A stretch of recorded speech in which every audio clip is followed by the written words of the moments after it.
integrity, who don't flip-flop, change their positions in order to suit the mood of the people that they're trying to win over.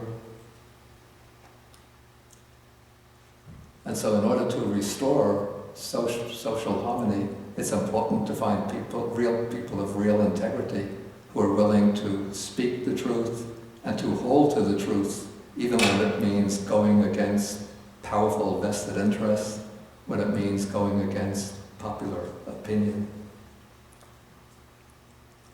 Okay, so one reason for the stricture against lying is that it's necessary to preserve mutual trust between people, and in this way to protect social harmony. Another reason, on a more personal level, is that lies tend to proliferate. Like if one tells one lie, then sometimes one could get away with it, but if somebody suspects one of having told a lie and then challenges one, then in order to defend yourself and protect yourself, you have to tell another lie. And then in order to keep the story coherent, to keep that lie intact, then you have to tell still another lie, and then another lie, and another lie, until you become just completely enclosed in a web of lies.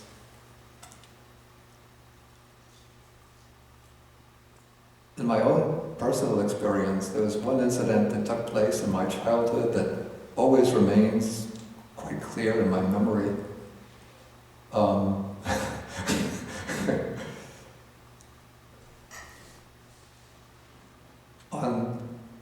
a shop in 13th Avenue in Brooklyn, no, it was 12th Avenue, not so far from my family home.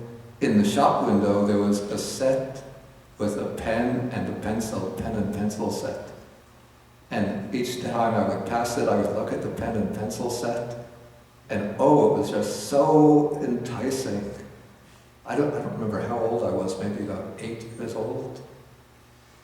Barely knew how to write, but seeing a pen and pencil set with these bright colors, it was a kind of paisley pattern of colors, and it was so attractive. And then I noticed that my mother, I'm ashamed to say this, left her pocketbook on the counter in the kitchen. And I saw the price tag for the pen and pencil set.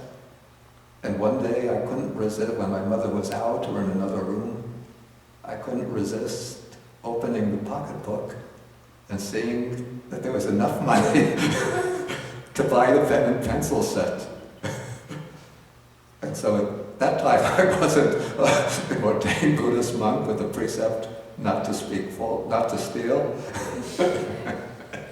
But I was just a little boy, easily tempted. And so, looking around, Mom's in the other room, out comes the $5 bill, or could be $2, I don't remember, into the pocket. And then later that day, I'm off to the corner shop to buy the pen and pencil set and bring it back. But then, my parents saw the pen and pencil set and asked me, where did you get the money to buy the pen and pencil set? I think I might have told them, I don't remember the exact reason, but hypothetically I might have said, Grandma gave me the money, which was a bit foolish because Grandma was living just upstairs. So I think it could have been that evening when Mom and Dad sitting with a rather stern expression on their face, just like the Buddha calling Rahula, called me in and said, Jeffrey, sit down, we want to speak to you. you said you got the money to buy that pen and pencil set from Grandma, but we asked Grandma and she said she didn't give you any money. So where do you get the money from? So then shamefully I had to tell them the truth. And then they told me something that really stuck in my mind throughout my whole life.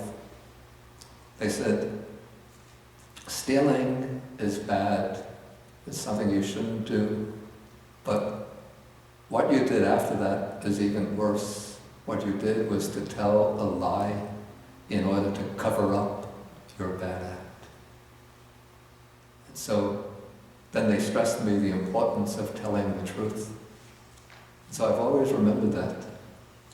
So, unfortunately, in my teenage years, I would I would steal little things from shops. But I probably told lies also. But it remained clearly in my mind that I should not tell a lie in order to cover up other bad acts. Okay, so the second reason for abstaining from lying is that lies come to proliferate until we find ourselves, locked in a cage of lies. The third reason is that over time we come to believe our own lies. And so we lose a sense of what's real and what's imaginary. That division between the two breaks down. And so I think this is the case of what happens with habitual liars. Somebody who tells lies, boastfully in order to boost his own status, stories about his adventures in India and Africa, South America, when he never left Brooklyn. But after a while, he comes to believe these.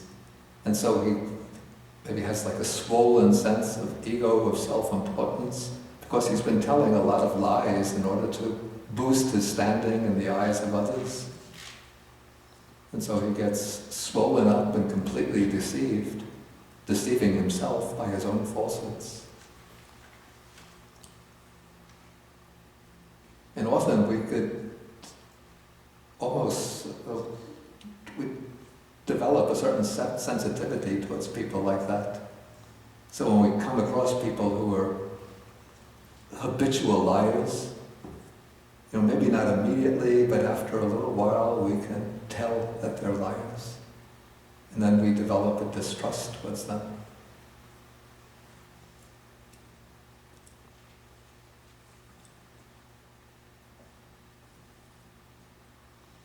Okay, then there's another reason that I think the Buddha puts so much emphasis on truthful speech. And this is because what I see is a certain parallelism or correspondence between truthful speech and wisdom. Like the function of wisdom, according to the Buddha's teaching, is to see and know things as they really are. And the function of truthful speech is to communicate the way things really are. So if we are going to develop wisdom, the insight into the nature of things as they really are, then we have to build up a kind of subjective foundation for that by, in our speech, describing things as they really are. So we could say that wisdom and truthful speech are, respectively, the inner and outer manifestations of a commitment to reality.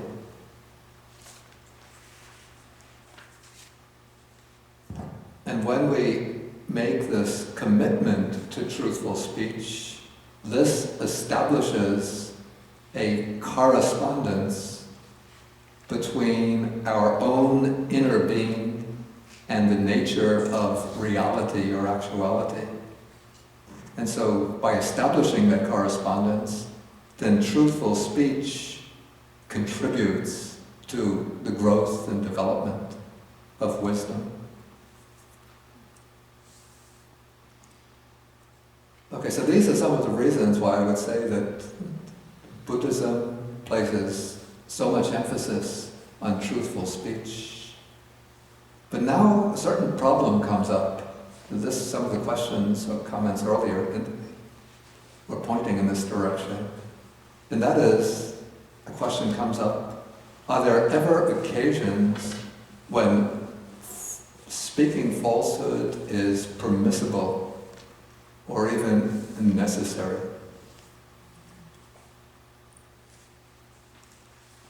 And this is an interesting problem, because this is my complaint against the suttas, that one doesn't find in the suttas, or at least to my knowledge, examples brought up or cases brought up where there is a conflict of moral obligations, where there are two sort of moral obligations which on certain occasions are not compatible.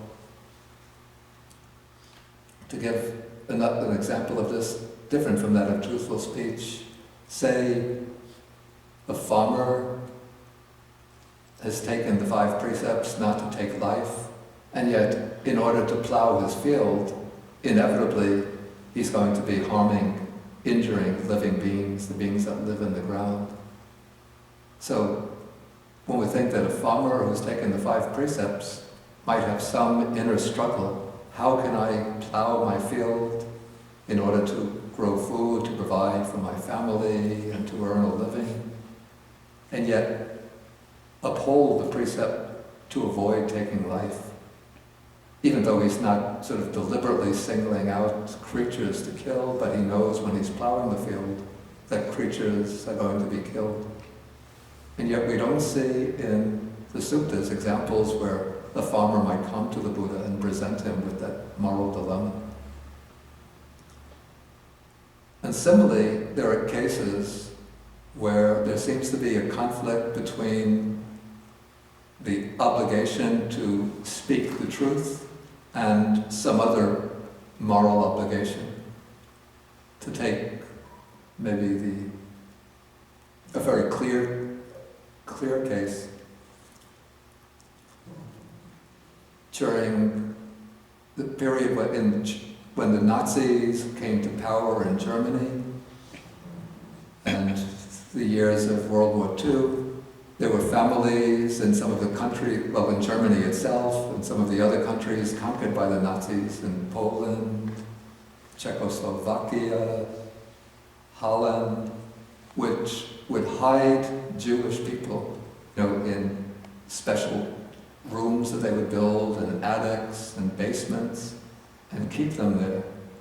And when sometimes, I guess, the Nazi inspectors would come around checking to see if there are any Jews, and they would have to ask the family, have you seen or do you know of the presence of any Jewish people around here? Okay, if the families which are protecting the Jewish people speak the truth, say we have to speak the truth, then say yes, there are some Jewish people in our basement or in the attic, then they know that's the end of them. They'll be gathered, sent off to the concentration camp, and most likely obliterated. And so here there's a conflict of ethical obligations, and it seems almost overwhelmingly certain that the obligation to protect the lives of others has a greater claim on our allegiance in that case than the obligation to speak the truth. Shake your head this way. Maybe I'm a better liar. I would say, I saw Jews a couple of days ago, I do not see them now. It's absolutely true, deceiving. Yes, I saw them a couple of days ago, but I'm not seeing them as of now. Bhante, from now on, you will not believe me. What is that? I'm deceiving them with a good heart, but I am not telling lie at all. You're going to come and clean up my room after the class? Yes. I have to keep an eye on you. Watch your wallet. But what if they ask you, is any Jews living in your house, or have you living with them? How are you going to defend this not to lie? I didn't lie. No, how do you say this? So, oh no, they lived with me a couple of days ago, but now they don't live in this house. But they ask you the day I'm in the basement No. or in the attic. I said, now I don't see them. But we don't say see or not see. How about live with them, or you hiding them, or you keep them? Yeah, the question could be phrased in a way that wouldn't allow you to. Right. So what situation allow you to protect you, not really to lie, also have the wisdom way to protect others?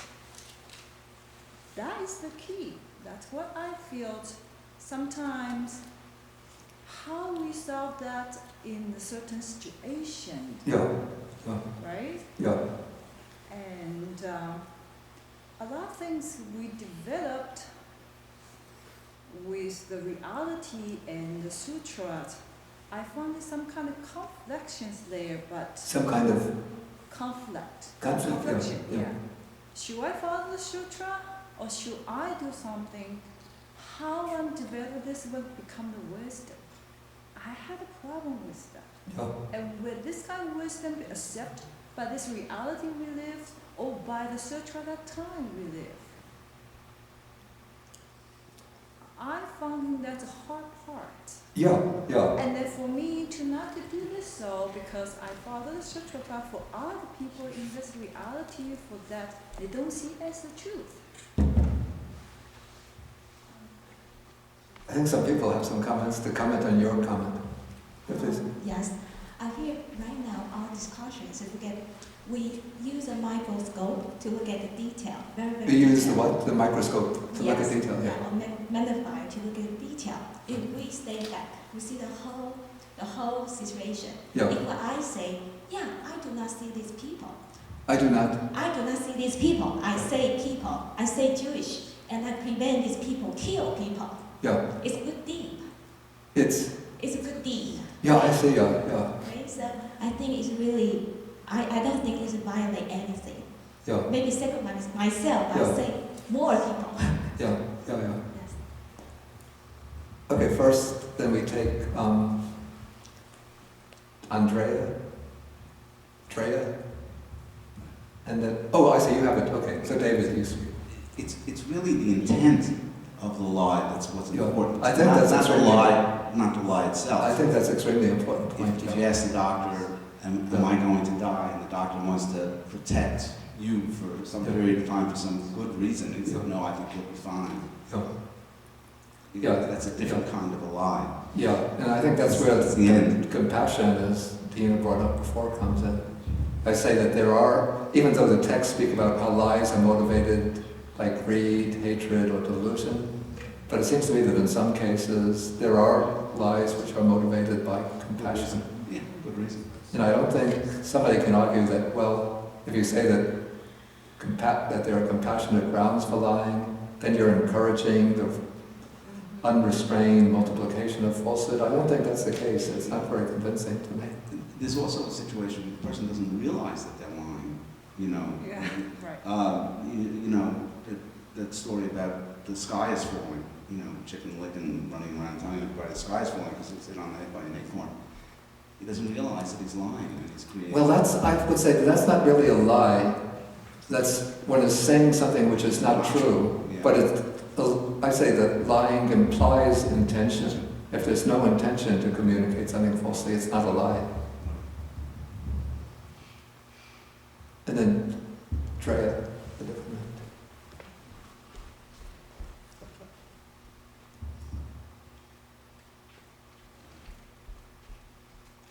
I personally feel if one has any sort of moral backbone, one knows what is right and what is wrong. It's rather simple.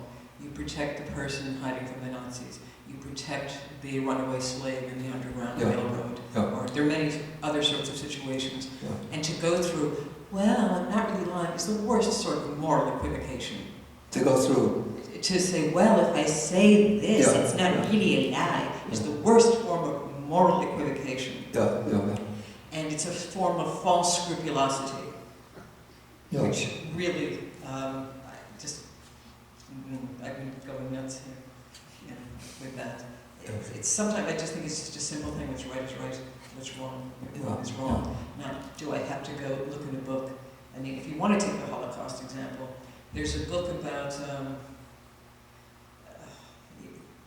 you know about the Book of Life, where people who saved Jews are put in Israel, right, the righteous. Some of these people weren't so righteous. There was one family which took this woman in very reluctantly, but they did take her in.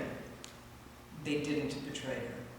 But the grandmother was worried about this and actually had to go to the priest. Are you sure we're doing right, even though she's a filthy, dirty, rotten yid?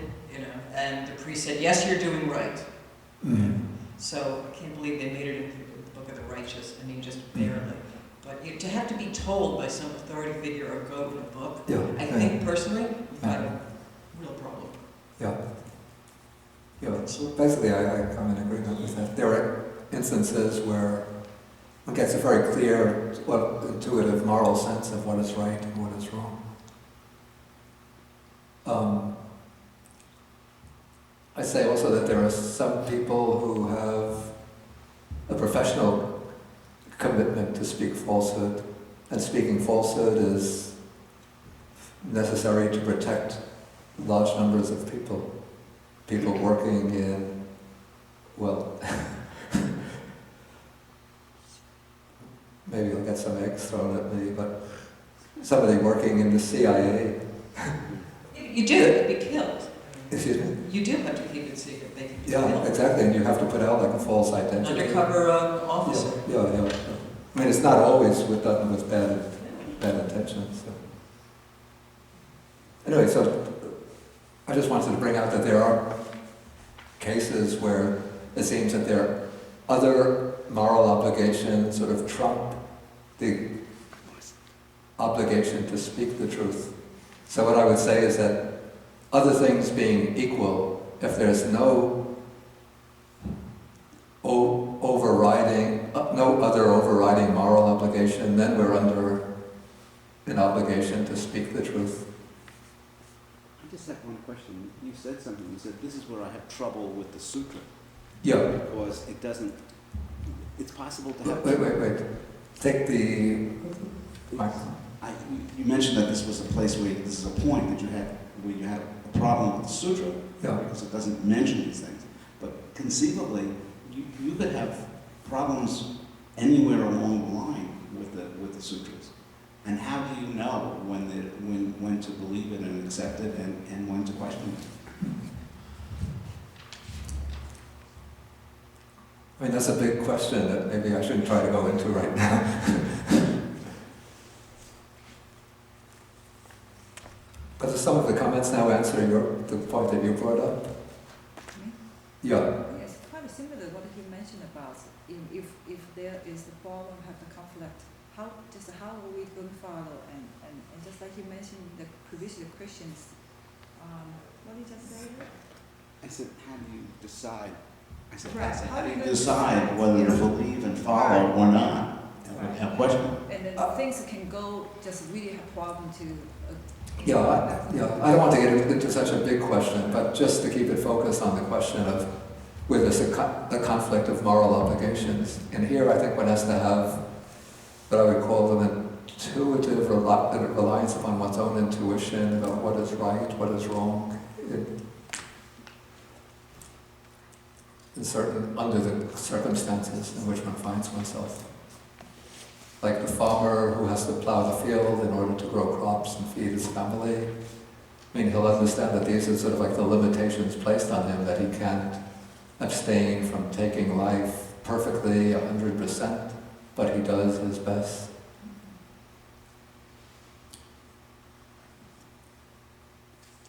Okay, now I want to go back to the sutta.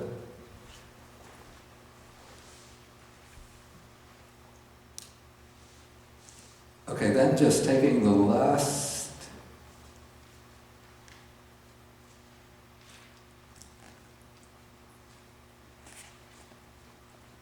last sentence in paragraph 7, or the next to last sentence, the Buddha says to Rahula, when one is not ashamed to tell a deliberate lie, there is no evil, I say, that one would not do. Again, this seems like a strong statement. And I would suppose that the Buddha is making a statement like that under particular circumstances that we don't fully know, because they're part of the context under which the sutta was given. I don't know whether that could be taken as, just point blank, as a generalization that we should always adhere to. In fact, there's an interesting case in the Angulimala Sutta. This is Sutta number 86 in the Majjhima Nikaya.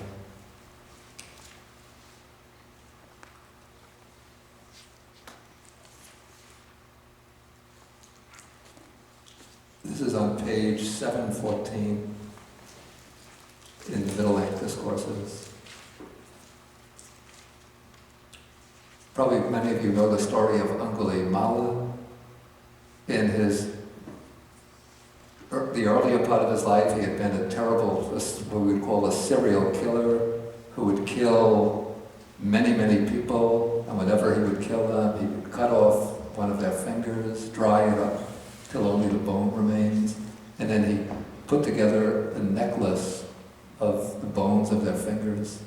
And so he was the most feared serial killer in this part of North India.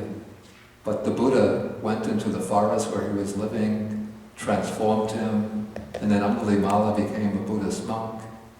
And then he became very well-disciplined, very admirable monk. Eventually he reached arhatship.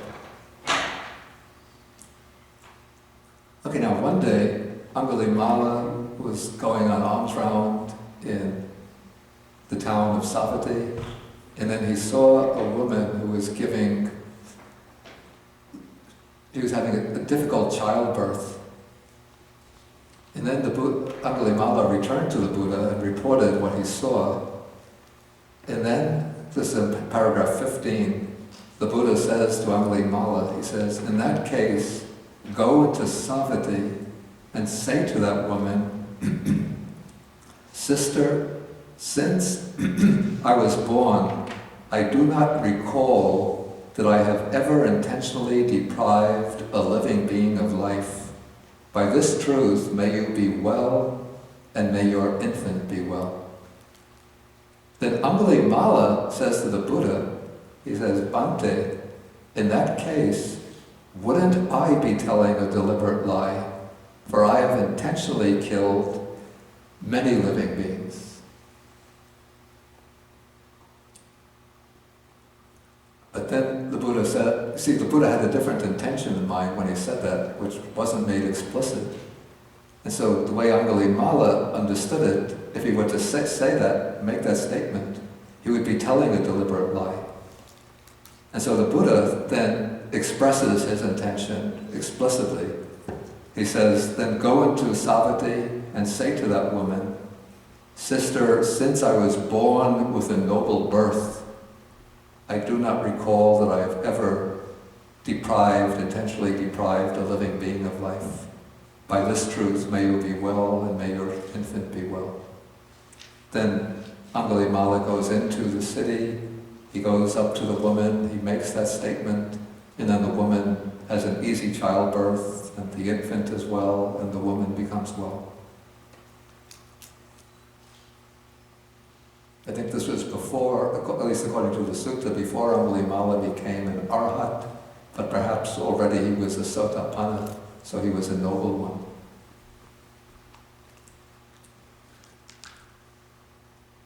Okay, so now we move to the next part of the sutta, which introduces a shift in emphasis just from speech to all aspects of one's conduct. And it places the emphasis on reflecting before acting. And again, the Buddha uses an analogy to convey his point. He speaks about using a mirror. So he asks Rahula, what is the purpose of a mirror? And And Rahula replies, is for the purpose of reflection. And just conveniently, in both Pali and in English, the word reflection can have two meanings.